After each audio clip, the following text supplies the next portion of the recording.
Hi friends, ఇవాళ వీడియోలో మనము 23 డిసెంబర్ 2021కి సంబంధించిన కరెంట్ అఫైర్స్ గురించి డిస్కషన్ చేద్దాం. ఎవరైతే కేంద్ర రాష్ట్ర ప్రభుత్వ ఉద్యోగాలకు ప్రిపేర్ అవుతున్నారో వాళ్ళందరికీ కూడా ఇవి చాలా ఉపయోగపడతాయి. అదేవిధంగా ఐఏఎస్కి, సివిల్ అంటే గ్రూప్స్కి, సివిల్స్కి ప్రిపేర్ అవుతున్న వాళ్ళు కూడా ఈ కరెంట్ అఫైర్స్ అనేవి చాలా ఉపయోగకరంగా ఉంటాయి. సో హాయ్లో ఫ్రెండ్స్, ఎవరైతే ఏపీఎస్సి, టీఎస్పీఎస్సి వాళ్ళు నిర్వహించే పరీక్షలకు ప్రిపేర్ అవుతున్నారో వాళ్ళందరికీ ఉపయోగపడేలా ఇండియాలోని the largest learning platform Unacademy కొన్ని కోర్సెస్, కొన్ని బ్యాచ్ కోర్సెస్ ప్రొవైడ్ చేస్తుంది.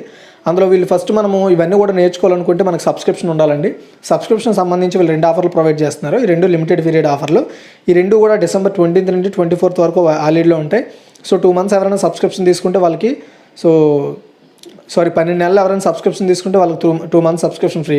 అదేవిధంగా 24 నెలలు ఎవరైనా సబ్స్క్రిప్షన్ తీసుకుంటే వాళ్ళకి 3 months సబ్స్క్రిప్షన్ ఫ్రీగా అయితే ప్రొవైడ్ చేయడం జరుగుతుంది.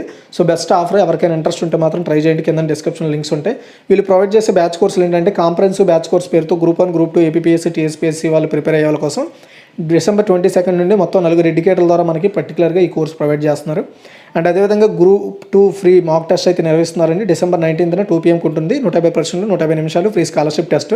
Syllabus Indian history, Indian economy, Indian geography, AP and Telangana social and culture history మీద ఉంటుంది. అందులో ర్యాంక్ 1 and 4 ఎవరైతే ర్యాంక్ సంపాదిస్తారో వాళ్ళకి పర్సంటేజ్ వైడ్గా స్కాలర్షిప్ అయితే ఇవ్వడం జరుగుతుందండి సబ్స్క్రిప్షన్లో.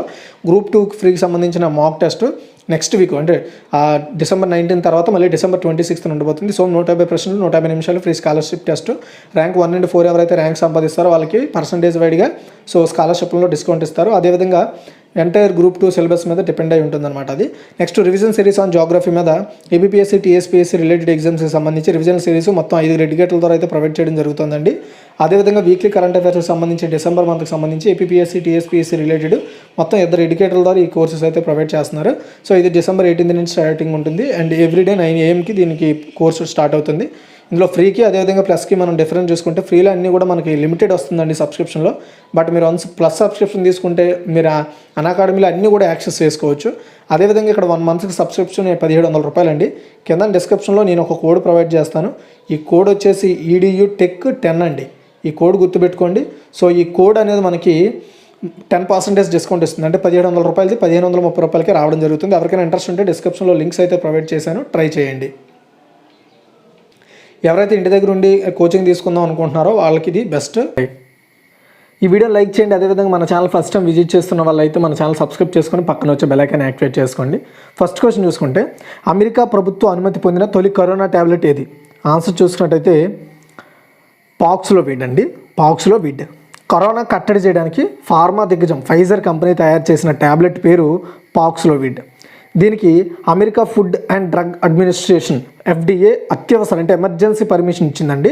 ఈ ట్యాబ్లెట్ తీసుకోవడం వల్ల హాస్పిటల్లో చేరే వాళ్ళ ప్రమాదాన్ని 88% వరకు తగ్గిస్తుందని వాళ్ళు చెప్పడం జరిగింది. అమెరికా ప్రభుత్వం అనుమతి పొందిన తొలి కరోనా ట్యాబ్లెట్ ఇదే కావడం విశేషం, గుర్తుపెట్టుకోండి.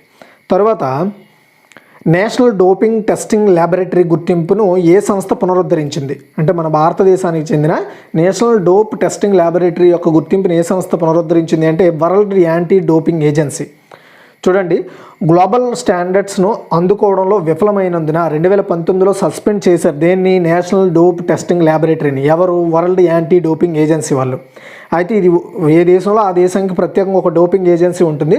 ఆ డోపింగ్ ఏజెన్సీలు అనేవి వరల్డ్ యాంటీ డోపింగ్ ఏజెన్సీ కింద పనిచేస్తూ ఉంటాయి. కాబట్టి వాళ్ళ మార్గదర్శకాలు బట్టి వాళ్ళ యొక్క హోదాని వాళ్ళు రద్దు చేయడము లేదా పునరుద్ధరించడం అనేది హక్కు ఉంటుంది. అయితే ఈ విషయాన్ని కేంద్ర క్రీడా మంత్రి అనురాగ్ ఠాకూర్ గారు ప్రకటించారు. రష్యా నేతృత్వంలో వాడా డోప్ ఉల్లంఘించిన వారి ప్రపంచ జాబితాలో భారత్ అయితే 3rd ప్లేస్లో ఉండడం జరిగింది. అయితే ఇంకొక విషయం ఏంటి అంటే అసలు ఈ డోపింగ్ ఏజెన్సీ ఏం చేస్తుందంటే ఎవరైతే స్పోర్ట్స్ పర్సన్స్ ఉంటారో వాళ్ళు ఆ స్పోర్ట్స్లో ఆడేటప్పుడు వాళ్ళు ఏమైనా సరే వాళ్ళకి ఒక టెస్టింగ్ చేస్తారు. వాళ్ళు ఆ ఆటకి వెళ్ళేటప్పుడు ఒకవేళ వాళ్ళు ఏమైనా సరే రసాయనాలు వాళ్ళు అంటే స్పీడ్గా ఆడడం కానీ బెటర్గా ఆడడం కోసం ఏమైనా కెమికల్స్ తీసుకుంటే అలాంటి వాళ్ళని అక్కడి నుండి వాళ్ళని సస్పెండ్ చేయడం, అదేవిధంగా అంటే నిషేధిస్తారు పర్టికులర్ టైం వరకు. And at the same time వాళ్ళకి ఇచ్చిన మనీను ప్రైజెస్ని అయితే బ్యాక్ చేసుకుంటారనమాట. తర్వాత 3rd వన్ అండి. వాడా నివేదిక ప్రకారం డోపింగ్ నిరోధక నిబంధనలను ఉల్లంఘించడంలో ఎవరు అగ్రస్థానంలో ఉన్నారు అంటే రష్యా అండి. చూడండి, రష్యాలో ఉండే క్రీడాకారులందరూ కూడా డోపింగ్ ఈ వరల్డ్ డోపింగ్ ఏజెన్సీ ఏదైతే ఉందో వాళ్ళు పెట్టే నిబంధనలను ఉల్లంఘించడంలో రష్యా స్పోర్ట్స్ పర్సన్స్ అత్యధిక సంఖ్యలో ఉండడం జరిగిందండి. అండ్ రష్యాని ఇప్పటికే 2019లో రష్యాకి సంబంధించిన స్పోర్ట్స్ పర్సన్స్ అందరి మీద ఇప్పటికే అంటే పర్టికులర్గా రష్యాకి సంబంధించిన ఏదైతే యాంటీ డోపింగ్ ఏజెన్సీ ఉందో ఆ ఏజెన్సీ మీద ఆల్రెడీ బ్యాన్ అయితే విధించారు. సో అయితే 2019లో మొత్తం రష్యా వచ్చేసి లేటెస్ట్గా 2021లో లేటెస్ట్గా రష్యా 167 మంది పర్సన్స్ డోపింగ్కి పాల్పడ్డారు. ఇటలీ అయితే సెకండ్ ప్లేస్లో ఉందన్నమాట ఈ డోపింగ్ పాల్పడిన దేశాల్లో 157 మంది. మన ఇండియా వచ్చేసి థర్డ్ ప్లేస్లో ఉందండి. అండ్ అయితే ఇందులో టాప్ 10లో ఉన్నవి Brazil, Iran, France, United States, Kazakhstan, Poland and Ukraine top 10లో ఉన్నాయి. టాప్ 3లో Russia, Italy, at the same time India కూడా. అయితే ఏడీఆర్వి అంటే యాంటీ డోపింగ్ రూల్ వైలేషన్స్ని ఉల్లంఘించారనమాట వీళ్ళందరూ కూడా, ఉల్లంఘించిన దేశాలు అవి. తర్వాత 4th వన్, డిసెంబర్ 25 నుంచి ఉచిత స్మార్ట్ ఫోన్ స్కీమ్ని ప్రారంభించనున్నట్టు ఏ రాష్ట్ర ప్రభుత్వం ప్రకటించిందంటే ఉత్తరప్రదేశ్ అండి. చూడండి, ఉత్తరప్రదేశ్ అసెంబ్లీ ఎన్నికలు 2022లో జరగబోతున్నాయి. కాబట్టి వాళ్ళు ఎలా అంటే జరిగే ముందు యోగి ఆదిత్యనాథ్ నేతృత్వంలో ఉత్తరప్రదేశ్ గవర్నమెంట్ గ్రాడ్యుయేషను అంతకంటే ఎక్కువ, లైక్ గ్రాడ్యుయేషన్ అంటే ఏంటి, డిగ్రీ లేదా బీటెక్ లేదా అంతకంటే ఎంబీఏ, ఎంటెక్ లేదంటే పిహెచ్డి, ఇలా ఎవరైతే చదువుతున్న వ్యక్తులు ఉంటారో చదివేసిన వ్యక్తులు ఉంటారో వాళ్ళకి, సో అదే అంతకంటే ఎక్కువ ప్రజెంట్ చదువుతున్న విద్యార్థులకి ఉచితంగా స్మార్ట్ ఫోన్లు అయితే ఇచ్చే ప్రచారాన్ని అండ్ కార్యక్రమాన్ని డిసెంబర్ 25న ప్రారంభించబోతున్నారు. అయితే మన దేశానికి మాజీ ప్రధాని అటల్ బిహారీ వాజ్పేయి జన్మదినోత్సవం నుండి దీన్ని ప్రారంభిస్తామని ప్రకటించారు. ఈ పథకంలో ఫస్ట్ స్టేజ్లో వచ్చేసి 60,000 స్మార్ట్ ఫోన్లు అండ్ 40,000 ట్యాబ్లెట్లు పంపిణీ చేస్తారు. తర్వాత 5th వన్ అండి, బీజింగ్ ఒలింపిక్స్ కోసం భారత బృందం యొక్క చెఫ్డీ మిషన్గా ఎవరు నియమితులయ్యారు. చెఫ్డీ మిషన్ అంటే ఏంటంటే పర్టికులర్గా మన భారతదేశం నుండి ఏదైతే టీం వెళ్తుందో ఆ టీం మొత్తాన్ని ఆర్గనైజ్ చేసి ఒక ప్రభుత్వం నుండి నియమితులైన ఒక అధికారి అనమాట అది. సో ఆన్సర్ చూసుకున్నట్టయితే హర్జిందర్ సింగ్ అండి. ఓకే, ఆన్సర్ చూసుకున్నట్టయితే హర్జిందర్ సింగ్. బీజింగ్లో జరగబోయే 2022 వింటర్ ఒలింపిక్స్కు భారతదేశం తరపున చెఫ్డీ మిషన్గా ice hockey association of India general secretary Harjinder సింగ్ని భారత ఒలింపిక్ సంఘం నియమించింది. 2018లో దక్షిణ కొరియాలోని ప్యోంగ్ చాంగ్లో జరిగిన 23వ వింటర్ ఒలింపిక్ క్రీడలకు కూడా ఈ హర్జిందర్ సింగ్ గారే మనకి చెఫ్డీ మిషన్గా పనిచేశారు. అండ్ బీజింగ్ గేమ్స్ అండ్ అంతకుముందు 1924లో ప్రారంభమైన షోపిన్ యొక్క 24వ ఎడిషన్ ఫిబ్రవరి 4 నుండి 20 వరకు కూడా జరగబోతోంది. యాక్చువల్గా ఈ బీజింగ్ గేమ్స్ అనేవి 1924లో స్టార్ట్ అయ్యాయండి. ఇప్పుడు జరగబోయేది 24th edition and February 14th నుండి 20th వరకు 2021లో జరుగుతుంది, గుర్తుపెట్టుకోండి. తర్వాత 6th వన్, నేషనల్ ఆక్సిజన్ స్టివార్డ్షిప్ కార్యక్రమాన్ని ఎవరు ప్రారంభించారు. ఓకే, ఆన్సర్ చూసుకున్నట్టయితే డాక్టర్ భారతీ ప్రవీణ్. కేంద్ర ఆరోగ్య మరియు కుటుంబ సంక్షేమ శాఖ సహాయ మంత్రి డాక్టర్ భారతీ ప్రవీణ్ పవార్ న్యూఢిల్లీలోని ఎయిమ్స్లో కేంద్ర ఆరోగ్య మంత్రిత్వ శాఖ యొక్క నేషనల్ ఆక్సిజన్ స్టీవర్డ్షిప్ కార్యక్రమాన్ని ప్రారంభించారు. అంటే జాతీయంగా ఆక్సిజన్ని నిర్వహించబోయే ఒక కార్యక్రమం అన్నమాట ఇది. అంటే ఆక్సిజన్ వేస్ట్ చేయకూడదు, ఆక్సిజన్ ఏ విధంగా సేవ్ చేయాలి, ఎలా వాడుకోవాలనే దాని మీద ఈ కార్యక్రమము హాస్పిటల్లో ఉండే వాళ్ళందరికీ కూడా అవగాహన కల్పిస్తుంది అన్నమాట. తర్వాత 7th one, Equitas small finance bank ఏ రాష్ట్ర ప్రభుత్వ భాగస్వామిగా మారింది అంటే మహారాష్ట్ర అండి. సో మహారాష్ట్ర గవర్నమెంట్కి Equitas small finance bank limited ఈ రెండు కూడా భాగస్వామ్యం కుదుర్చుకున్నాయి. ఎందుకు అంటే ఎవరైతే మహారాష్ట్రకు సంబంధించిన ఎంప్లాయీస్ ఉంటారో గవర్నమెంట్ ఎంప్లాయీస్ వాళ్ళందరికీ కూడా పెన్షన్లు ఇతరార్థ సౌకర్యాలని వయా గవర్నమెంట్ ద్వారా వాళ్ళు పొందడానికి వీళ్ళు భాగస్వామ్యం కుదుర్చుకున్నారు. ఇప్పటికే Maharashtra government Bandhan bank, Karur Vysya bank, South Indian bank వీళ్ళందరికీ గవర్నమెంట్ ఎంప్లాయీస్కి శాలరీస్ అండ్ అలవెన్సెస్ అయితే ప్రజెంట్ అయితే ఇవి ఇస్తున్నాయి.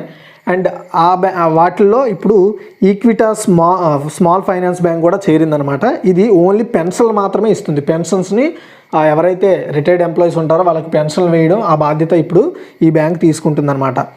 తర్వాత వచ్చేసి ఆస్కార్ 2022 జాబితాలోకి భారతదేశం నుంచి షార్ట్ లిస్ట్ అయిన బెస్ట్ డాక్యుమెంటరీ మూవీ ఏది. ఆన్సర్ చూసుకున్నట్టయితే రైటింగ్ విత్ ఫైర్ అండి. చూడండి, రైటింగ్ విత్ ఫైర్ అనే ఒక మూవీ ఆస్కార్ 2022 లిస్ట్లో మన భారతదేశం నుండి లిస్ట్ అయిన ఒక బెస్ట్ డాక్యుమెంటరీ మూవీ. అందరూ దళిత మహిళా జర్నలిస్టులు నడుపుతున్న ఖబర్ లహరియా అనే న్యూస్ పేపర్, ఇది ఒక వీక్లీ మ్యాగజైన్, దీని గురించి అండ్ దాని డిజిటల్ వార్తల గురించి తయారు చేసిన డాక్యుమెంటరీయే రైటింగ్ విత్ ఫైర్. అండ్ 25 మంది దళిత మహిళా జర్నలిస్టులు ఉత్తరప్రదేశ్, బందేల్ఖండ్, మధ్యప్రదేశ్లలో గ్రామీణ వార్తలను స్త్రీ దృక్పథంలో అందించడమే వీళ్ళు చేసే ఒక స్పెషల్ వర్క్. అండ్ ఆస్కార్ సాధించే సత్తా ఈ డాక్యుమెంటరీకి ఉందని భావిస్తున్నారు. 2002లో ఖబర్ లహారియా వార్తాపత్రిక చిత్రకోట్, బందేల్ఖండ్లో స్టార్ట్ అయింది. అప్పుడు 6 మంది దళిత మహిళా జర్నలిస్టులు పనిచేయడం మొదలెట్టారు. ఇవాళ 25 మంది పనిచేస్తున్నారు. ఆ 6 మంది 25 మందిగా ఎలా మారారో అండ్ హిందీ, భోజ్పురి, బుందేలి, అవధి భాషల్లో వార్తాపత్రికను ఎలా నడిపారో, ఆ తర్వాత సెల్ ఫోన్లకు కెమెరాలుగా వాడుతూ డిజిటల్ మీడియాలోకి తమ వార్తలను ఎలా అందించగలిగారో ఇదంతా అద్భుతంగా చెప్పిన డాక్యుమెంటరీయే రైటింగ్ విత్ ఫైర్. దర్శకురాలు దింతూ థామస్ మరో దర్శకుడు సుష్మిత్ ఘోష్తో కలిసి ఈ డాక్యుమెంటరీకి దర్శకత్వం వహించారు. తర్వాత 9th అనండి, శతవసంతాల ఘంటసాల పుస్తకాన్ని ఎవరు ఆవిష్కరించారు? ఆన్సర్ చూసుకున్నట్టయితే జగన్మోహన్ రెడ్డి. శతవసంతాలు ఘంటసాల అనే పుస్తకాన్ని తాడేపల్లిలోని క్యాంప్ కార్యాలయంలో ఆంధ్రప్రదేశ్ ముఖ్యమంత్రి జగన్మోహన్ రెడ్డి ఆవిష్కరించారండి.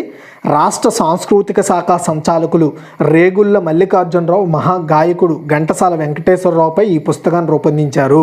ఆ పుస్తకాన్ని జగన్మోహన్ రెడ్డి గారు ప్రారంభించడం జరిగింది. తర్వాత 10 యూనికార్న్ల సంఖ్య పరంగా భారతదేశం ఎన్నో స్థానంలో ఉంది అంటే 3rd ప్లేస్. యూనికార్న్స్ అంటే ఏంటంటే మన ఇండియాలో ఏవైనా స్టార్టప్ కంపెనీలు వాటి యొక్క వాల్యూ $100 మిలియన్ అంటే మన ఇండియన్ కరెన్సీలో 100 కోట్ల డాలర్లు, అదే 100 కోట్ల డాలర్లు అంటే మన ఇండియన్ కరెన్సీలో 7,500 కోట్ల రూపాయల వాల్యూ దాటిన కంపెనీలని యూనికార్న్స్గా చెప్తారు.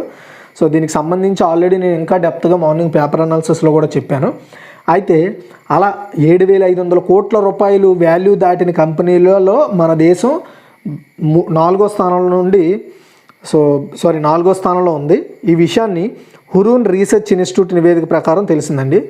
4 కాదు, 3వ స్థానం. అంటే ఇంతకుముందు 2020లో మనము 4th ప్లేస్లో ఉండేవాళ్ళం. ఇప్పుడు 2021లో 3rd ప్లేస్కి వచ్చాం. అయితే ఫస్ట్ ప్లేస్లో వచ్చేసి మనకి అమెరికా, చైనాలు 1st, 2nd ప్లేస్లో ఉన్నాయి. 3rdలో వచ్చేసి ఇప్పుడు మనం 4thలో బ్రిటన్ ఉన్నాయి. ఇంతకుముందు 3rdలో బ్రిటన్ ఉండేది. ఇప్పుడు దాన్ని మనం వెనక్కి మనం ముందుకు వచ్చామన్నమాట. ఓకే. అయితే అమెరికాలో ఈ ఏడాది కొత్తగా 254 కొత్త యూనికార్న్ల సంఖ్య అవతరించడంతో ఇప్పుడు మొత్తం టోటల్గా అమెరికాలో 487 యూనికార్న్స్ ఉన్నాయి. చైనాలో 301 ఉన్నాయి, గుర్తుపెట్టుకోండి. సో ప్రపంచంలో మొత్తం యూనికార్న్లలో అమెరికా, చైనాలకు సంబంధించి 74% యూనికార్న్స్ ఉన్నాయి. ఈ 2 దేశాల్లోనే అత్యధికంగా ఉన్నాయి. తర్వాత 11 తెలంగాణ రాష్ట్రంలో తొలి ముస్లిం మహిళ ఐపీఎస్ ఎవరు? ఆన్సర్ చూసినట్టయితే షేక్ సలీమా. సో తెలంగాణ రాష్ట్రంలో తొలి ముస్లిం మహిళ ఐపీఎస్గా ఖమ్మం జిల్లాకు చెందిన షేక్ సలీమా నిలిచారండి. ఈ నెల 21న విడుదలైన నాన్ క్యాడర్ ఐపీఎస్ జాబితాలో సలీమా చోటు దక్కించుకున్నారు. ఖమ్మం జిల్లా చింతకాని మండలం కోమట్లగూడికి చెందిన లాల్ బహదూర్ యకూబ్ బి దంపతులు మొదటి కుమార్తె సలీమా. లాల్ బహదూర్ ఖమ్మంలో ఎస్ఐగా పనిచేసిన రిటైర్ అయ్యారు. గ్రూప్ ఉద్యోగాలకు ప్రిపేర్ అయ్యి 2007లో డిఎస్పీగా ఎంపికయ్యారు. ఆదిలాబాద్ జిల్లా కాగజ్ నగర్లో డిఎస్పీగా తొలి పోస్టింగ్ పొందారు. ఇప్పుడు ఆమె ఐపీఎస్ హోదా వచ్చింది ఆమెకి. తర్వాత వచ్చేసి 12 అండి, US open junior squash title విజేత ఎవరు అంటే అనాహత్ సింగ్. ప్రతిష్టాత్మక యుఎస్ ఓపెన్ జూనియర్ స్క్వాష్ టైటిల్ను భారత వర్ధమాన స్క్వాష్ ప్లేయర్ అయిన అనాహత్ సింగ్ సొంతం చేసుకున్నారనమాట. ఆమె గెలిచారు అమ్మాయి. అండ్ పెన్సిల్వేనియా వేదికగా జరిగిన అండర్-15 బాలికల విభాగ ఫైనల్లో ఢిల్లీకి చెందిన యువ ప్లేయర్ అనాహత్ 11-9, 11-5 అండ్ 8-11, 11-5తో జైదా మారే, ఈజిప్ట్కి చెందిన జైదా మారేపై విజయం సాధించడం జరిగింది. ఎవరు? అనాహత్ సింగ్. ఎందులో యుఎస్ ఓపెన్ జూనియర్ స్క్వాష్ టైటిల్ని. తర్వాత 13 అండి, మహిళల అండర్-19 దక్షిణాసియా ఫుట్బాల్ ఛాంపియన్షిప్ విజేత ఎవరు? బంగ్లాదేశ్ అండి. చాలా ఇంపార్టెంట్, గుర్తుపెట్టుకోవాలి ఇది. సో మహిళల అండర్-19 దక్షిణాసియా ఫుట్బాల్ ఛాంపియన్షిప్, దీన్ని సాఫ్ అంటారు. ఇందులో భారత్ అయితే రన్నర్అప్గా నిలిచింది, విన్నర్గా బంగ్లాదేశ్ గెలిచిందండి. ఫైనల్లో భారత్ 0-1 తేడాతో బంగ్లాదేశ్ చేతిలో ఓడిపోయింది. 80వ నిమిషంలో అనాయ్ మోగిని చేసిన ఏకైక గోలుతో ఆతిథ్య జట్టు ట్రోఫీని సొంతం చేసుకుంది, అంటే బంగ్లాదేశ్ జట్టు గెలిచింది. ఓకే, గుర్తుపెట్టుకోండి. ఒకసారి మనం క్విక్ రివ్యూ చూద్దాం. అమెరికా ప్రభుత్వం అనుమతి పొందిన తొలి కరోనా ట్యాబ్లెట్ ఏది అంటే Paxlovid. And national doping testing laboratory గుర్తింపును ఏ సంస్థ పునరుద్ధరించిందంటే వరల్డ్ యాంటీ డోపింగ్ ఏజెన్సీ. వాడా నివేదిక ప్రకారం డోపింగ్ నిరోధక నిబంధనలు ఉల్లంఘించడంలో ఎవరు అగ్రస్థానంలో ఉన్నారో లేదా ఏ దేశం అగ్రస్థానంలో ఉందంటే రష్యా. తర్వాత చూసుకున్నట్టయితే డిసెంబర్ 25 నుంచి ఉచిత స్మార్ట్ ఫోన్ స్కీమ్ని ప్రారంభించనున్నట్టు ఏ రాష్ట్రం ప్రకటించిందంటే ఉత్తరప్రదేశ్. అండ్ బీజింగ్ ఒలింపిక్స్ 2022 కోసం భారత బృందం యొక్క చెఫ్ డి మిషన్కి ఎవరు నియమితులయ్యారు అంటే Harjinder Singh. And national oxygen stewardship కార్యక్రమాన్ని ఎవరు ప్రారంభించారంటే doctor Bharati Pravin. And Equitas small finance bank ఏ రాష్ట్ర ప్రభుత్వ భాగస్వామిగా ఎంపికైందంటే మహారాష్ట్ర అండి. అండ్ తర్వాత చూసుకున్నట్టయితే ఆస్కార్ 2022 జాబితాలోకి భారతదేశం నుంచి షార్ట్ లిస్ట్ అయిన బెస్ట్ డాక్యుమెంటరీ మూవీ ఏది అంటే రైటింగ్ విత్ ఫైర్. తర్వాత శతవసంతాల ఘంటసాల పుస్తకాన్ని ఎవరు ఆవిష్కరించారంటే జగన్మోహన్ రెడ్డి అండి. తరువాత యూనికార్న్ల సంఖ్య పరంగా భారతదేశం ఎన్నో స్థానంలో ఉంది అంటే 3rd ప్లేస్లో. తర్వాత చూసుకుంటే తెలంగాణ రాష్ట్రంలో తొలి ముస్లిం మహిళ ఐపీఎస్ ఎవరు అంటే Shaik Saleema. And US Open juniors cast title విజేత ఎవరు అంటే అనాహత్ సింగ్ అండి. తర్వాత మహిళల అండర్-19 దక్షిణాసియాలో ఫుట్బాల్ ఛాంపియన్షిప్ విజేత ఎవరు అంటే బంగ్లాదేశ్. ఇదిగా ఈ వీడియో మీకు అర్థమైంది అనుకుంటున్నాను. నచ్చితే లైక్ చేయండి, షేర్ చేయండి. మరిన్ని అప్డేట్స్ కోసం మన ఛానల్ ఫాలో అవుతుండండి. And thanks for watching.